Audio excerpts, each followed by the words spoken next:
So today I'm joined by Kalin G. Kalin, yes. Kalin G, who I will introduce in just a moment and let him give his backstory. But he's got a great history. He's been in the business a long time. He's going to tell you all about that. He's going to reveal some of the things that have worked for him and talk about a lot of other great stuff. And of course, the best part about having great guests like this on is it means less work for me to do.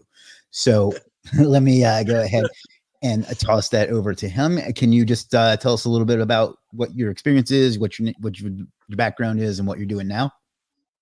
Sure. Okay, so I started as a web developer back in the year 2000. I was working for it was called New Media Agency in London, UK, where I was living since '98, basically. So for the first part of my career, I was a web developer. I was doing backend programming, mostly database, all those kind of boring stuff. And then when 2008 came along, and there was a bit of a market crash, if you remember. A lot of companies went down, and I had to change careers. And I realized that it was hard to compete on the programming front, and I had to switch to doing something that will basically start making money for myself rather than working for a company. And I went into affiliate marketing, and then pay-per-click, SEO, email marketing, all those kind of things, and that has been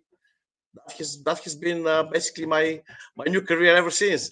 The good thing here is that I managed to combine my programming skills with the new things I was learning, the pay-per-click and SEO, to basically maximize my efforts. And that's something that I think is very important for people that want to succeed in this business. It's just not enough to just do one thing well. You gotta have a couple of skills that you kind of combine and mix if you want to really be ahead. Like, for example, you're really good with building a community, and you have people skills. Obviously, combine that with SEO. Some other people are good at sales. My sales is not my forte. Like, my wife handles HR. I can't be hiring people. I don't have patience for that. So you need to know your weaknesses and strengths. But yeah, me having a programming background and analytic kind of mind, and then combine that with SEO has worked brilliant. Great. And anybody that's listening, if you have any questions at any point, just drop them in the chat and I will get to them. Now, you told me about something else that you did, and that was mentoring a lot of teenagers and teaching them. Yes. Can you tell us a little bit about that, why you did that, Yes. what kind of successes you had, and so on? Well, the first time I actually mentored people was back in 2010. Then it wasn't obviously teenagers. It was more of a grown-up people. There was a lot of people trying to make money online, and everybody was trying to give them advice, but mostly it was like trying to get them to some multi-level marketing, all those kind of things. And by that time, I was having some success with affiliate marketing and with SEO and pay-per-click, and basically did a course for around 15 people. It was 3 months course, and I just got them to do basic things from Amazon things to and not sales to then to CPA offers and insurance offers. The last few years in Bulgaria, I've been involved in a program called Innovator, which basically it's hundreds and hundreds of teenagers from all over the country that get together, and you teach them everything from making a business plan to how to execute their idea and launch their business and find investors and all those kind of things that any entrepreneur really should know. So that has been really, really fun. One of the guys he had an idea of making an ice cream with no sugar and lots of protein. All the fitness maniacs out there, and now he's from an idea. Now he's one of the biggest malls in Bulgaria selling that. So yeah, some great success there. Yeah, there's teaching is very rewarding. It gets a lot of shit in our industry, and there goes my monetization. It gets a lot of shit in our industry, course creators and stuff like that.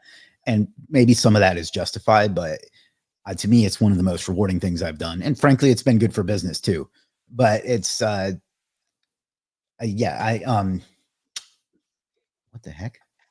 Oh, sorry. But yeah, I think it's something that I think every agency should be offering some sort of training. And I think that everyone should take a chance to give back as well. So that's just something I believe in. I know not everyone agrees, but anyhow. So you said what you told me before we started was that you did, I don't want to give away the niche, but you worked in a niche where you had a bunch of what I assume were lead generation sites. And tell us about that and why you got out of that. I don't have any more sites, any more websites in this niche anymore. So yeah, it was insurance.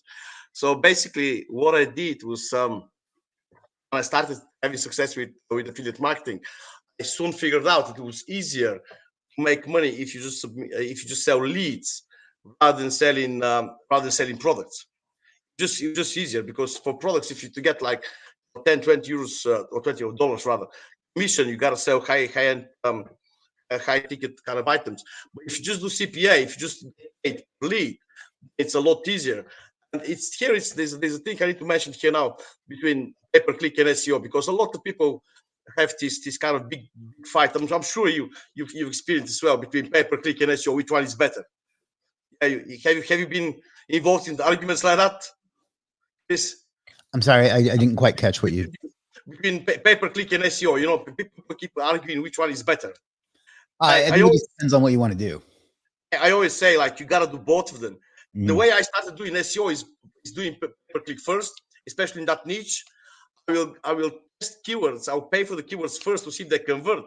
Once I know that the keyword is actually making money, then we invest the time and effort to do SEO, because SEO is just a lot time consuming and it just takes a long time to see results.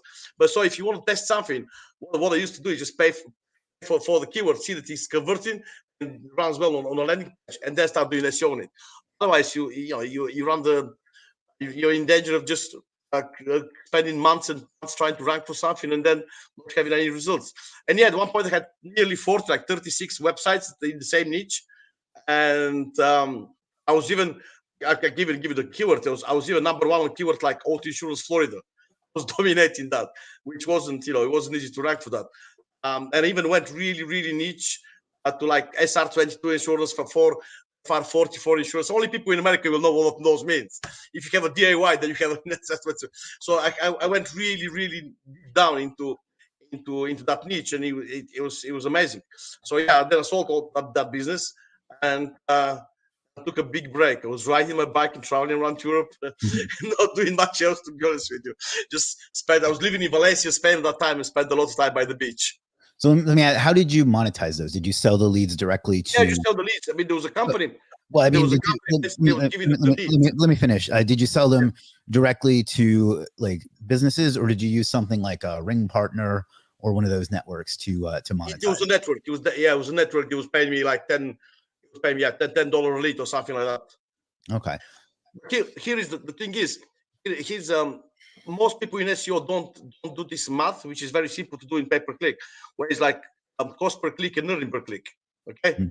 So even on the SEO part of things, I was making every visitor to my website was basically meant that I make $1. So basically, if 100 people came to my website today, that means I made $100. That's it. You know what I mean? Earning per click was $1 on the SEO traffic. Okay. Having that many sites must have been hard to manage, right? Well, yeah, obviously I had some people, some freelancers helping with that. The hardest thing was the content. Now with AI, it's so much easier to create good content. I was paying like $50, $60, $100 for an article then. And the only reason I got out of that industry is like, there's only so much you can take about insurance before it just starts crushing your soul. Do you know what I mean? It's just such a boring niche. You make a lot of money. It's so boring. Yeah. They have a lot of regulations you have to deal with too. That can be a pain in the ass. At least that in the United States they do. So because I had a couple of insurance clients, and it was always you had to be very specific with the wording and stuff, because it's just the way the industry works. So I'll tell you a funny story about that. Okay, there's a pro SEO tip here. You don't have to be number one to have a lot of traffic for a keyword. Okay, so what I mean by that is I found out which the top insurance companies in America, and then I started checking out the rankings, for the brand keywords.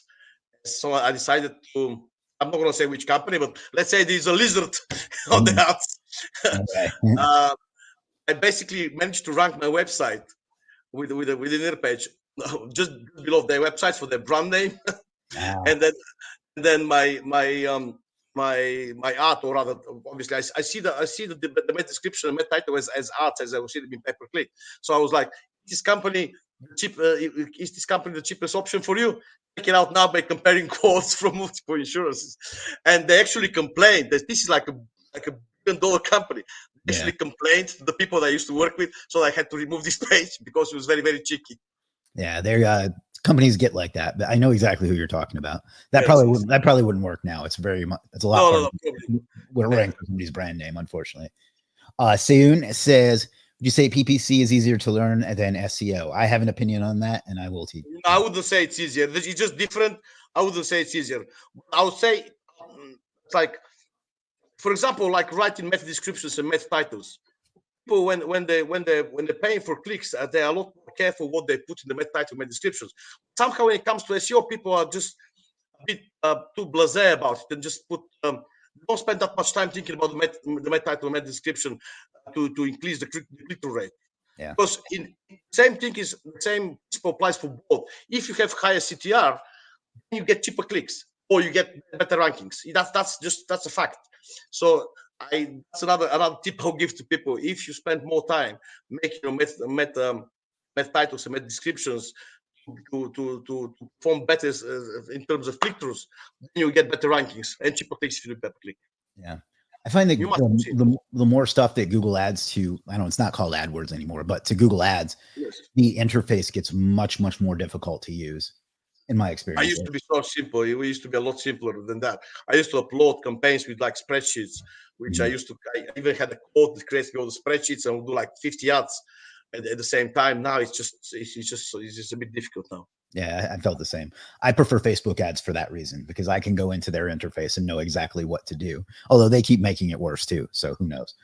Yeah, right. I remember Facebook ads when they used to allow dating ads back in 2008. Yeah. They banned it obviously, but yeah, I remember when Facebook ads came out. I'm that old. Yeah, I remember running Facebook ads directly to an Amazon affiliate link before, which would now get not only not get approved, it'd probably get Yeah, your no, it just account doesn't banned. happen now. Yeah, Good old days, eh? yeah, I didn't even know I was being clever. I was like, well, if I get traffic to my link, I'll make more money. So I did that. And I didn't even think anything further than that. So anyhow, so now you said you retired for a while. Did you just stay retired, or did you come back? And if so, what did you do? But basically, yes. For a few years in Spain, I was just doing very little work and just enjoying life so much with my wife. I was in my 30s, she was in her 20s. We just traveling along and riding bicycles and going to the beach. And then at one point, we just got bored of that. I mean, honestly, people, with the lifestyle is amazing and everything is great, but at one point, you just get bored and you want to do something else. So we moved to Malta, which is an amazing little island in the Mediterranean. If you don't know where it is, look it up. So we moved there, and I was very lucky. My estate agent that was trying to help me find a place there, and my business partner, we created an amazing platform there, a real estate platform, which is still working. It's one of my main businesses now. So, so yeah, moving between countries it's been really eye opening for me. It helps you kind of integrate with different people and see the culture. Oh yeah, on another point, if you find strategic partners like my business partner in Malta that I found it just helps a lot with your business. Chris, have you done this? Have you found strategic partners that can help you grow your business? Yeah, that's been key for me too. I have my partner who's been on the channel before, who's a big help. We got, this is Mitko, who I believe you know, asks, what kind of projects excite you lately? Believe it or not, lately the projects that are more to do with connecting people. Like really, it's offline things I have, like Airbnbs and investing in villas and all those kind of things I have. And especially working with young kids it's very rewarding. It's very rewarding for me. But any project now, because I'm in this part of my career where I don't have to focus on just making money, I rather focus on making meaningful things. So any project that involves making people's life better. I know it sounds a bit cliche, but it's true. When you pass 45, then it's true, you know. I think what you're saying is you've done well and now you'd like to do good.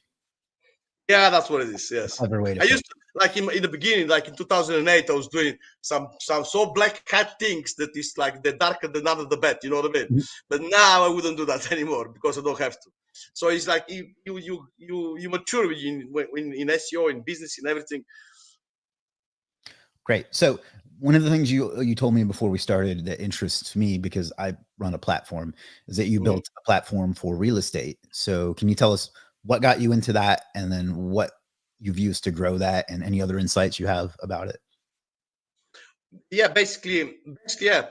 When I moved the second time, when I moved to Malta, and I got really frustrated having to go to 10 different agencies' website to check out the same apartment.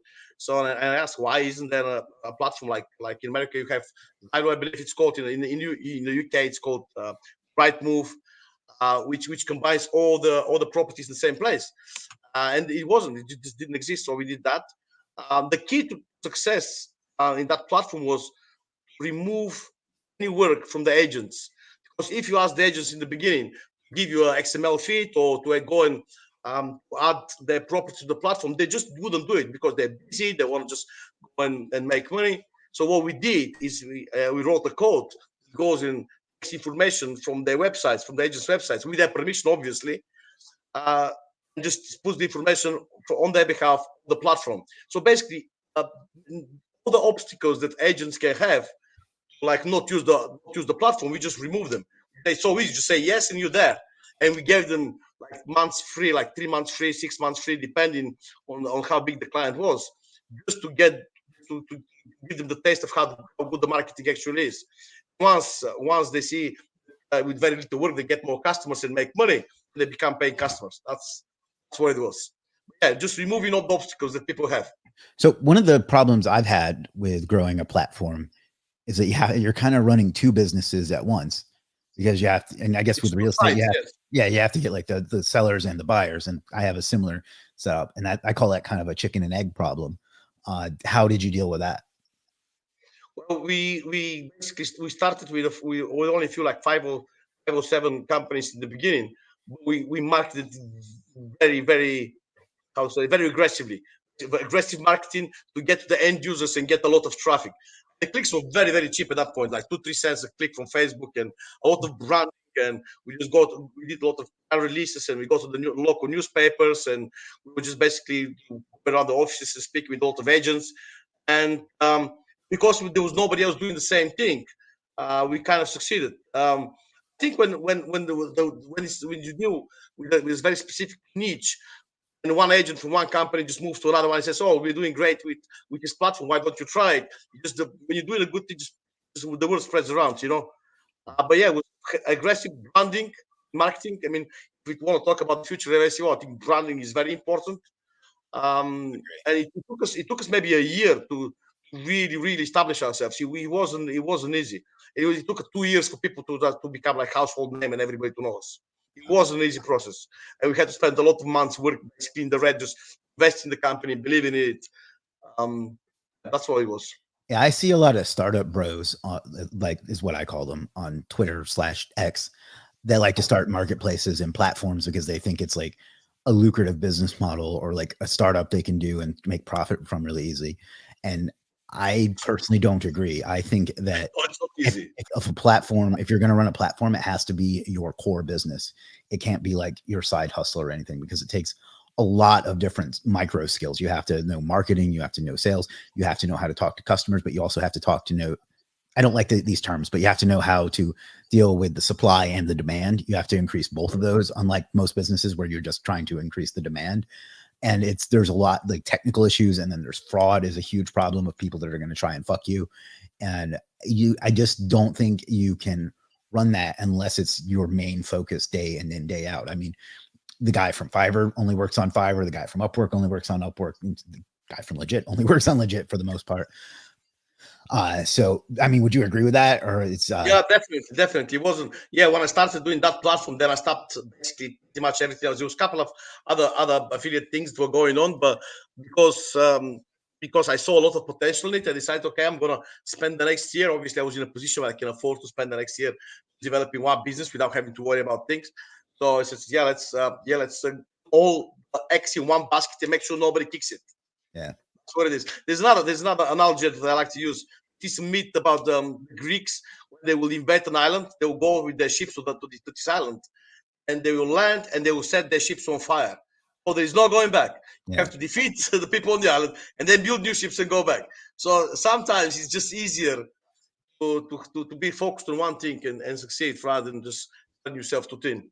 Yeah, I think what happens is they see like Elon Musk running, Tesla and Boring Company and SpaceX and Twitter, and they think that he can do it, so why can't I? I was like, first of all, he's a miserable prick. And second of all, he's a once in a generation type of genius. So I think I'm being fair and balanced by saying he's awful, but also a genius. And most people are not going to be him. There's only one him. And there's even most other famous CEOs like Warren Buffett. He only did one business. I think self-awareness here, if you talk about self-awareness, is very, very important. Like, you need to know where your strengths are, where your weaknesses are. So I know my weaknesses, like hiring people, not something I want to do. Dealing with clients, not something like going after SEO clients. Most of the SEO we do is actually for our own projects, like for our own websites. So I know that to let other people to deal with that and focus on the things that I actually good at. Most people lack that awareness. You need to fail fast, rapid fail, to see what you're good at and what you're not good at, adjust accordingly in your next projects. Yeah, I agree. So yeah, fast failing is something we teach the kids. It's one of the first soft skills that we give them.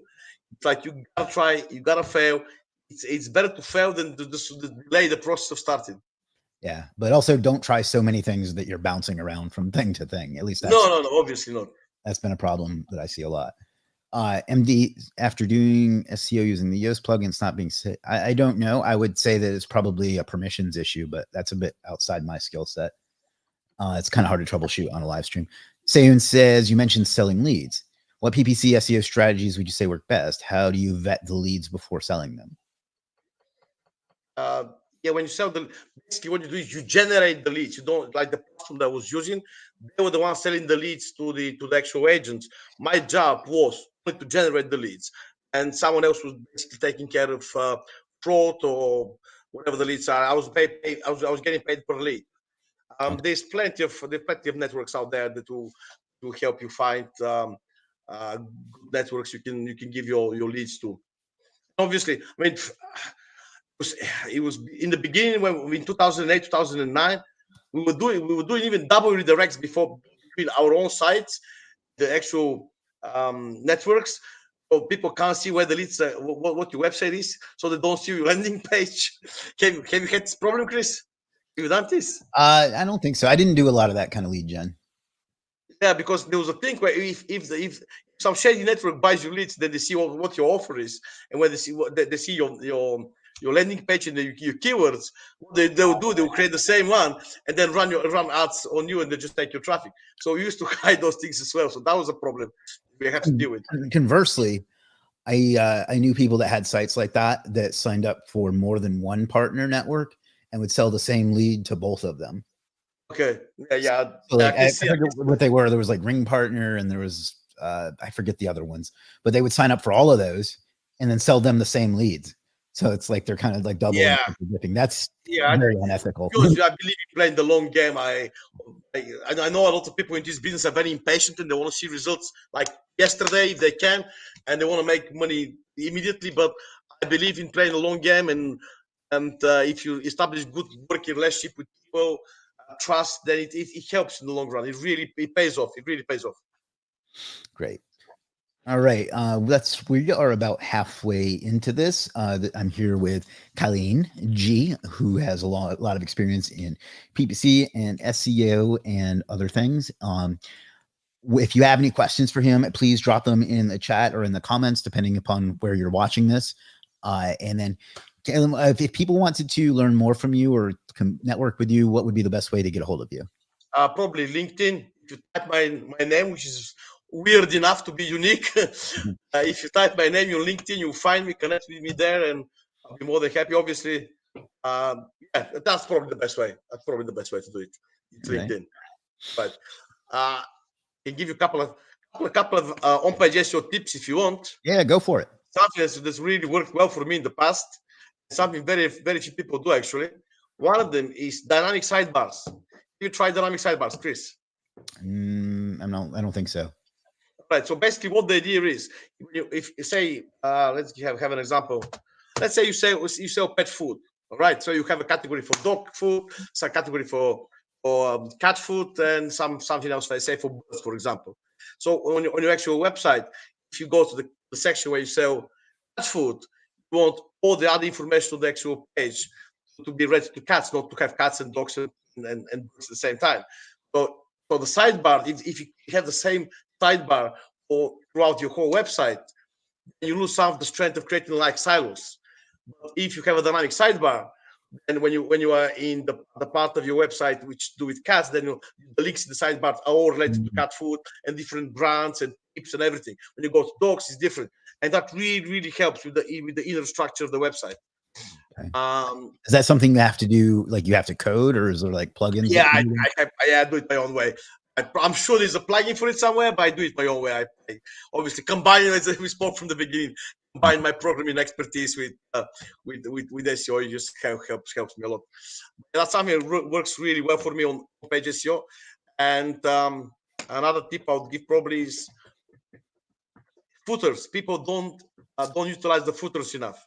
Like the footer is with the footer, people probably put something like about us, terms and conditions, privacy policy, and all those kind of things.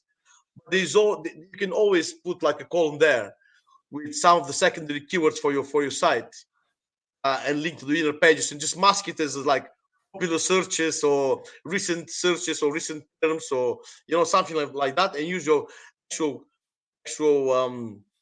anchor text that you want to go to your inner pages where you want to rank with them. That for me works really well. Pretty old school. You find that still works? It still works. It still works. Obviously, don't put more than 5 or 7 max. You can't put 20 or 30 there. Okay. It still works. Interesting. Obviously, if you put like 20 of them and you start stuffing keywords, then it's just not going to work. You got to be very strategic about it. Interesting. Cool. You mentioned combining your skills. That's something that's worked out well for me too, even though it was kind of unintentional. My 2 career backgrounds are, I worked in politics. I have a master's degree in public policy. Okay. And then I worked in IT. Like I have a degree in computer programming and information technology. And they've kind of blended together into what I do now. Cause like I need to know some tech stuff, but I also need to know how to build communities and marketing and things like that. And it's just interesting how the 2 things kind of combine. So I guess it shows. I think it's also, if you have this tech background, it helps when you're creating websites to implement the SEO from the beginning, because I've seen a number of websites where people create them and there's like 0 SEO on them. There's no H1 tags, no meta description. There's absolutely nothing there. You know what I mean? And then you ask them like, well, you're creating websites. Those are industry standards that you should follow. You know what I mean? And when people get frustrated afterwards when they ask for SEO advice or for SEO strategies and campaigns, and you tell them there's nothing I can do for your website because the basic SEO steps are not there. So yeah, having different skills definitely helps. Or find a partner who has those skills. Yeah. I know. I guess it's just the point I was making was that people think they don't have this skill or that skill or they're not good enough, but look at what you do have and kind of combine them, and you can do well. Somebody says, talking about politics, have you run any politics related CPA offers in the past? Yeah, religion, politics, and football. I stay away from those topics. I have my personal views, but I would not share them. Neither on Facebook or LinkedIn. I'll share it with my friends on the table, and that's it. Because as soon as you take a position, you alienate 50% of your customers, no matter what position you take. Yeah, you just open a kind of whoop ass. It's not. Richest Domains says, "G'day from sunny Arizona. Chris, first time in live stream. Oh, well, thank you for joining. Got quite a few folks over on Instagram too, including some people that I recognize. So that's nice. So let me ask you this. What would be something you would tell somebody that wanted to get started making money online today? I get that question quite a bit. Where would you tell someone to start? Would it be learning skills? Would it be getting a job first? Like, what would you tell them? Well, first of all, tell them to evaluate themselves. That's the first thing I'll do. To evaluate what they're good at, maybe try a couple of different things. There are people that make a lot of money today just doing social media. People that make a lot of money today creating just utilizing AI in different projects. There's still a lot of people making money by programming or doing SEO pay-per-click. It's very different. I have this in person when I meet someone. I can tell something. So after speaking with them for half an hour, I can tell where the skills are. Like, see if they're more orientated and sort of analytic mind, or they're more creative. So based on that, then I'll give them some proper advice. Otherwise, there isn't an advice that fits all. Basically, it depends, as they say, SEO. It depends. Yeah. Yeah, that's actually a skill of mine too, is being able to talk to people and figuring out what their gifts and their strengths are, even if they don't realize it. Sometimes it's something that's worked well for me with leading our team. I don't want to say leading, and managing the team at Legit, is that I can identify what people's talents and abilities are, and then encourage them to get the most out of them. And that's been very beneficial for us as a company, but also for them as individuals too, to feel more enriched in what they're doing and so on. So if that's a skill that somebody has, it can take them a long way, like picking out other people's skills. There's a lot of benefit to that. It's not something that everyone's able to do, unfortunately. True story. It's like some of the people that I've mentored in like 2010, that course, this couple of them have digital agencies, like digital marketing agencies now. There's a few other people that started startups and create startups and moved on to do great things in their lives. It's so rewarding to see people that they didn't know where to start in the beginning. After working with them for a few months, then they find their path and they start moving in the right direction. It's a unique feeling. It really is. Yeah. I've had people that started just by like answering our emails and stuff that have gone on to like sell, hundreds of thousands of dollars of product for us and run parts of the company and so on. So it's interesting to see that in people. So Leiven says, hi from Belgium. First advice, save to pay your Ahrefs subscription. That is definitely a fact. Well, there's nothing. Let's touch a little bit on the question of tools, because everyone who starts SEO keeps asking about which software to use, which tool to use. My honest advice is, like, if you have the money to pay for like Ahrefs or SEMrush, whatever you want to feel, whatever you feel comfortable with, amazing, do it. If you have the money straight away to do it, then great. But if you don't have the money, there's still a lot you can do. Like keyword research doesn't have to be like the Google Keyword Planner, plus Google Trends. I mean, Google Trends is something. It's a place where I've got a lot of like golden nuggets, like keywords that have made me a lot of money. Google Trends. Yeah. People just don't use it for that. You know what I mean? It's kind of a keyword research tool in its own way. Yeah, because when you go to the keywords that are basically rising, that are like exploding now, you see something that's happening in the last couple of months, and you have level starts with other people. Obviously, if somebody has more authoritative website, they'll probably rank better. But sometimes you see keywords before anybody else.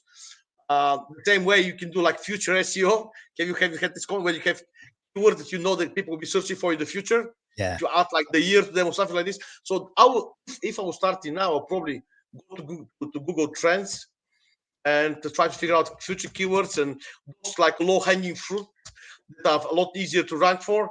I see immediate results, because when you see results, you start believing in what you're doing, and you basically more likely to succeed. Because if you fail miserably for the first couple of years, then it's hard to get going.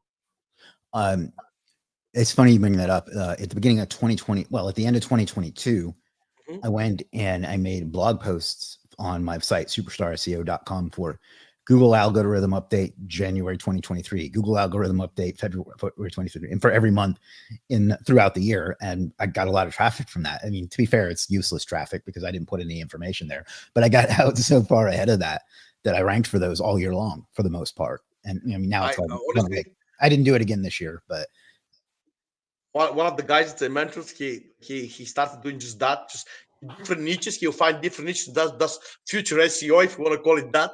In August, he will start preparing for the next year. Yeah. And it's worked for him.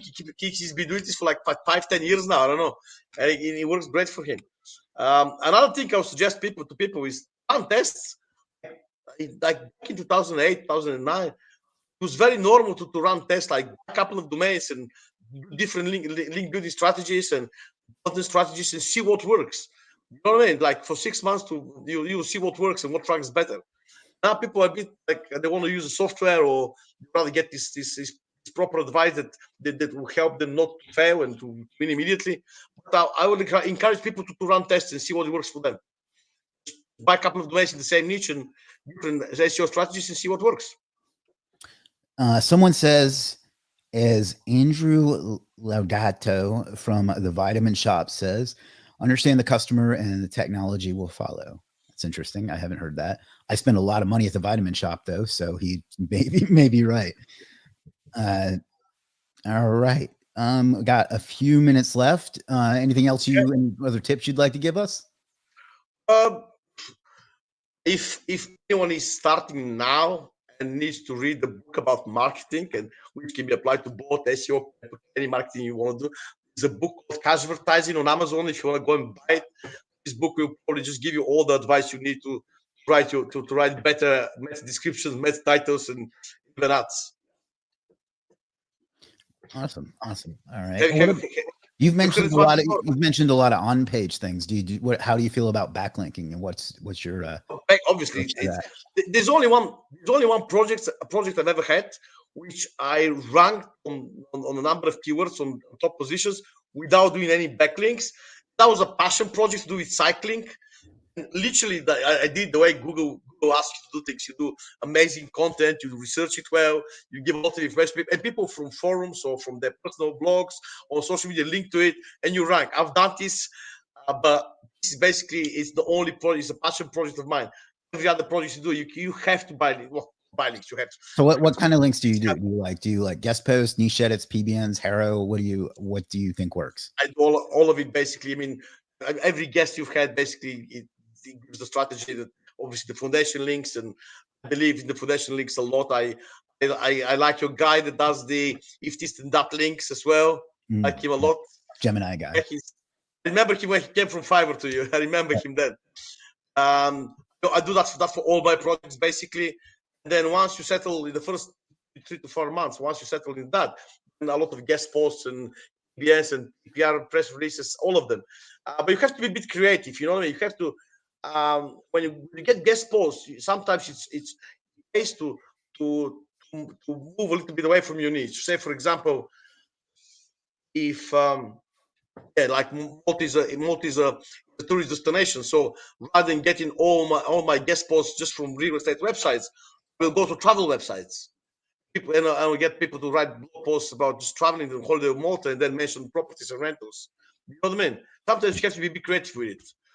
Yeah, I do a lot of that, building links. Otherwise, you'll never rank. Somebody will come with, doesn't matter how good your own page is. Somebody comes with lots of links, then you're done. Over on Instagram, Enrip Patel asks, are there any other people here? On Instagram, not really. There's been a bunch that have been on, but they've all jumped.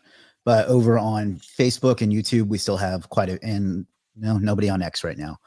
And LinkedIn didn't work for some reason. So that's always nice. But yeah, so that's that. I think we're almost out of time. Anything else you'd like to go into before we wrap up? To be honest with you, if there's any questions, I'll be more than happy to answer them. But I think most of the things that I even have notes about strategic partnership, strengths, failing. I have all my notes. I think I mentioned everything I wanted to mention, to be honest with you. All right. The first question is from Salim. He says, nice to see you both legends. I really love Chris' channel. Why, thank you. Subscribe at chrismwalker.tv. He always tries to provide value. I do. My question is, sir, how can I start a 6-figure SEO agency? Can you please tell me where I can focus? Let me take that, and then you can answer it after as well. The first thing you've got to do is change your focus. It's not a 6-figure SEO agency that you want to start. You want to start offering SEO services to clients. So if you start putting that number on it every month that you're not at 6 figures, you're going to be frustrated and you may end up giving up. So start on just offering a good service to people that need it. So as far as like an actual hard skill, you need to know how to do SEO. It's not popular amongst course creators who say just outsource it, and just outsourcing it would clearly benefit me. So I'm trying to tell you what I think is right, even though it is to my own detriment. But you need to know what you're selling before you take on someone's business. That's someone's livelihood that you're taking on. And that, even if it's something small, like $500 a month, that can mean a lot to some small businesses. So make sure that you have the skill justified for the amount of money that you're charging before you risk someone else's business and livelihood. Beyond that, the thing to remember is that your job isn't just to do the thing. The job is also to get more business. So you have to balance your time between getting business and doing the thing. So keep all of that in mind. That's my advice for somebody that wants to get started. What would you tell somebody? I'll tell them to have case studies. The first clients you have always ask you about results, like past results. And if you have a case study, you say, listen, I took these websites and this website and it had that much traffic, and 6 months later or 9 months later, that's the traffic that is having because of the work that I did. If they see concrete figures and results, people will trust you more. You get, you get this social approval kind of thing.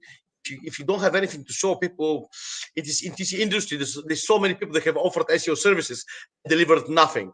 So people are a bit, a bit skeptical if you approach them, especially if it's cold calls or cold emailing. So having a couple of case studies you can show people will really help you. I think it will really help you get your foot in the door. Yeah, that's kind of the point I was making, is that you need to know what you're doing before you sell it something. Because anytime I've literally 100% of the prospects I've ever talked to, one of the things they said is, I worked with this agency and this agency and this agency in the past, and they either fucked me over or they just didn't do anything or didn't get any results, or I didn't even know who I was paying, or what I was paying for. And, our reputation has a bad industry, and it's well-deserved, unfortunately. I can't agree more. Yes. Yeah. So don't be one of those, no matter what somebody with a course tells you. I hate to name names, but maybe 3 or 4 years ago, Billy Jean had a course where his entire thing was to start an agency and outsource the whole thing to Upwork. And he had so many people sign up, and he gave them the script on like what to post on Upwork. And so many people from that course posted that on Upwork that Upwork started banning accounts that used the script. Really? Yeah, because of what Billy Jean did. And because he wasn't teaching anybody anything. He was just teaching them how to get leads and order their stuff on Upwork. And I think that's just an unfair business model to the industry, but also to the customers. So I've had people basically being quite frank and tell me, we think SEO is a scam. You show us some graphs that things are going up. We see no results in 3 months, and we've been lied to so many times in the past that it basically is a scam. It's very hard to convince them it's not unless you show them results. So sometimes what I've done to people, be like, all right, if in the next 6 months if it doesn't work, I'm not going to charge you. If it works, you got to pay me that much. You know what I mean? Because I'm so confident in some niche. I'm so confident in what I can do. But yeah, I've even done that for people. Yeah, I can feel their pain. I understand it. Conversely, SEO is a really shitty offer to sell, because if you're completely honest with someone, I'd be like, you have to pay me starting today, but you won't see results for 3 to 6 months.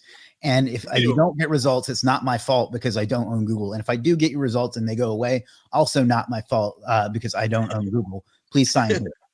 And that's complete honesty. So like, it's a terrible offer, because if you're completely honest, nobody's ever going to buy it. So like, I'm not saying to lie, but you also, you have to get people to understand the value and things like that. So it's tough. It's a tough thing to sell. At the same time, you have a lot of companies, especially local companies, that go for the vanity keywords. For them, it's not that important to make money from being number one or whatever. Say, for example, lawyers, especially. Yes, I've noticed that lawyers, they want to be number one. They want to be the first one on the map, or the first one in the results, and they don't really care about how many leads that will bring them.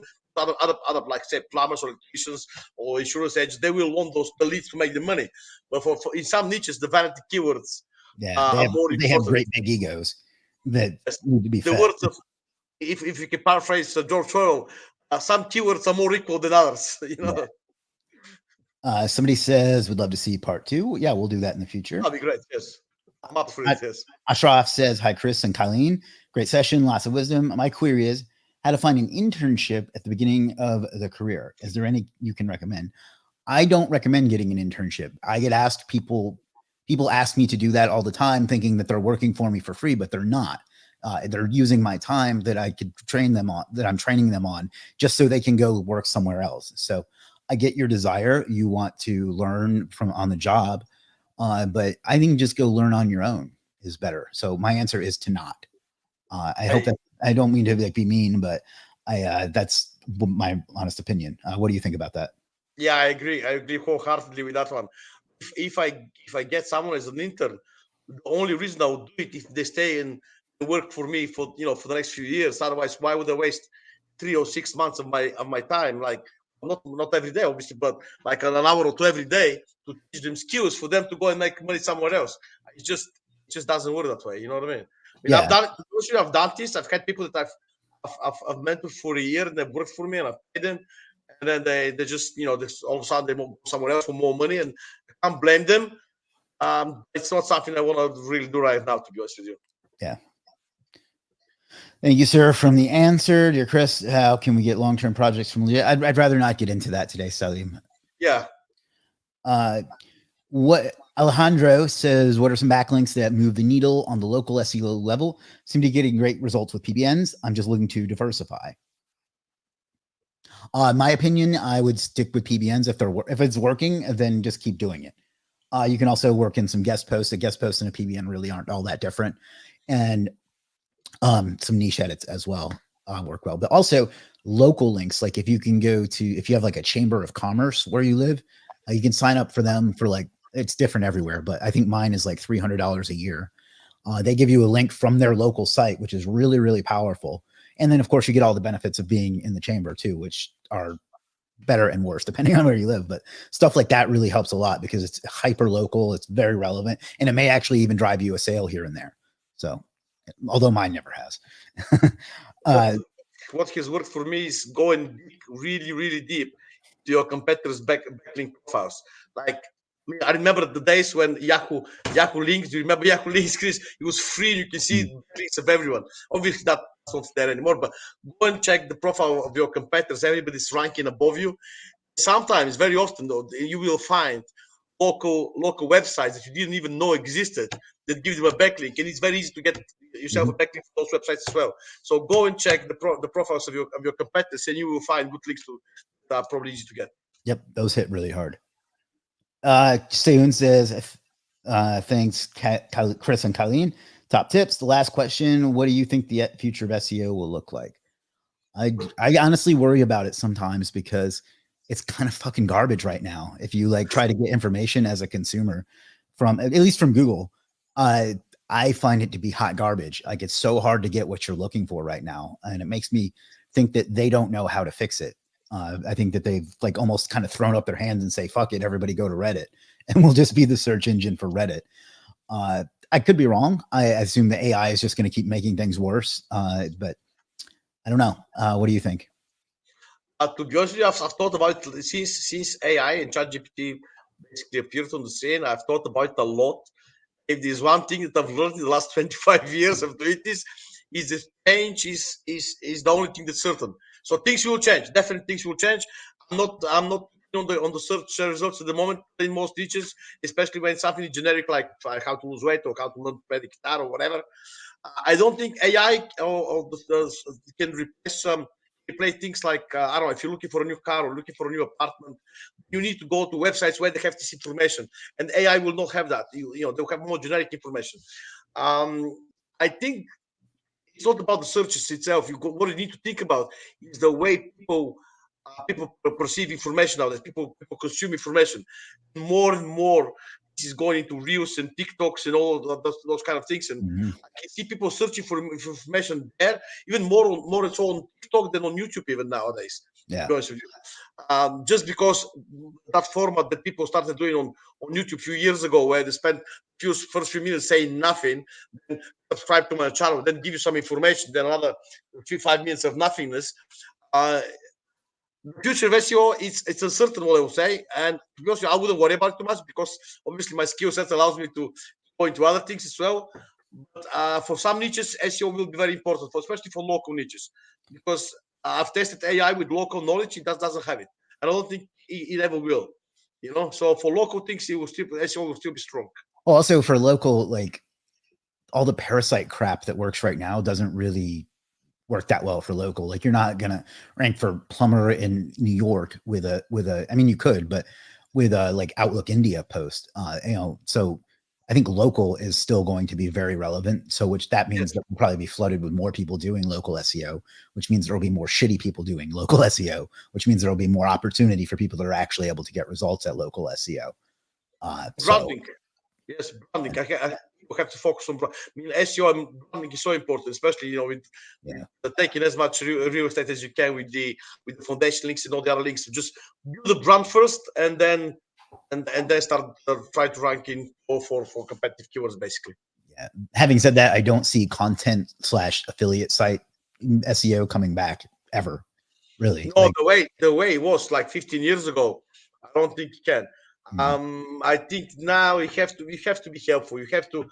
If I have to start doing a full-time affiliate things now, I'll probably go into creating TikTok videos, and reels, and try to get some useful information out there, and then get people to convert on actual website or sale or whatever. But I will do 80% useful content and 20% offers and discounts, something like that. But I will focus on helping people. So I will do rather than tactics. Yeah, but like the review sites, that's never going to come back, because like the review site.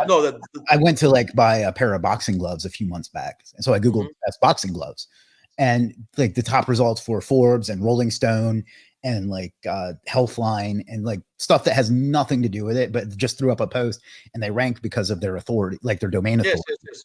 So I don't see how like a regular affiliate site could ever compete with that.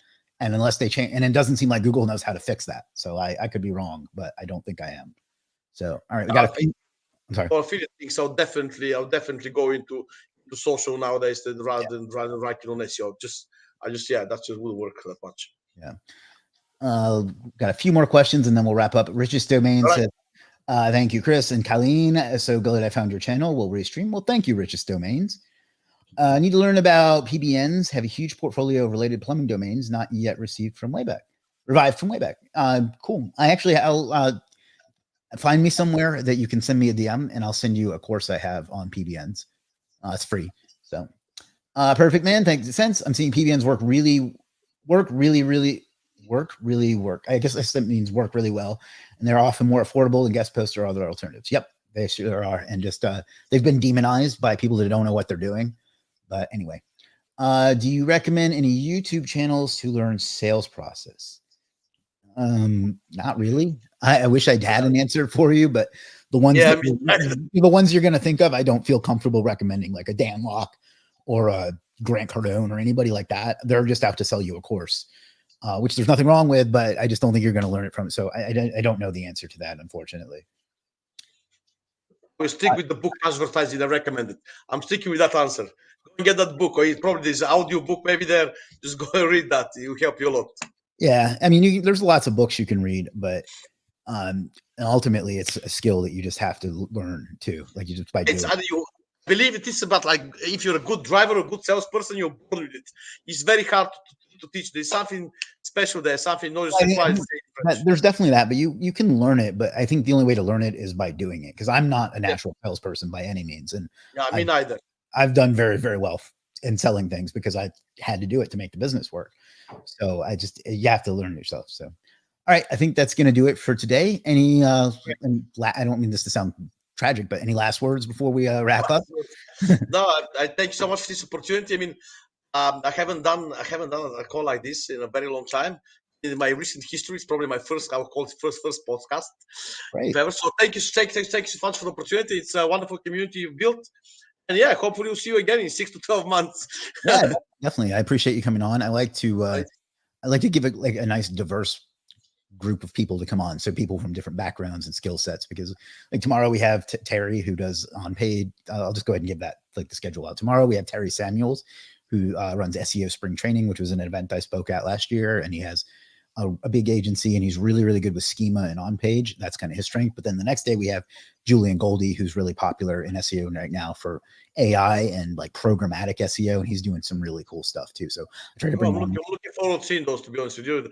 Programmatic SEO and AI stuff. I am too, to be perfectly honest. Like I sit here like in the audience pretty much myself too, but I try to do that. So I'm glad that you were able to bring some unique stuff, and it seems like everyone got a lot from it. So thank you for your time. And everybody, it has been fun. Everyone that's watching, thank you for your time. You could have been anywhere else in the world and you chose to spend some time with us today. And that's something I will never take for granted. So thank you for that. And then last but not least, figure out which one out of life and go out and get it, because you owe it to yourself and you owe it to the world. I'll see you again tomorrow. Peace.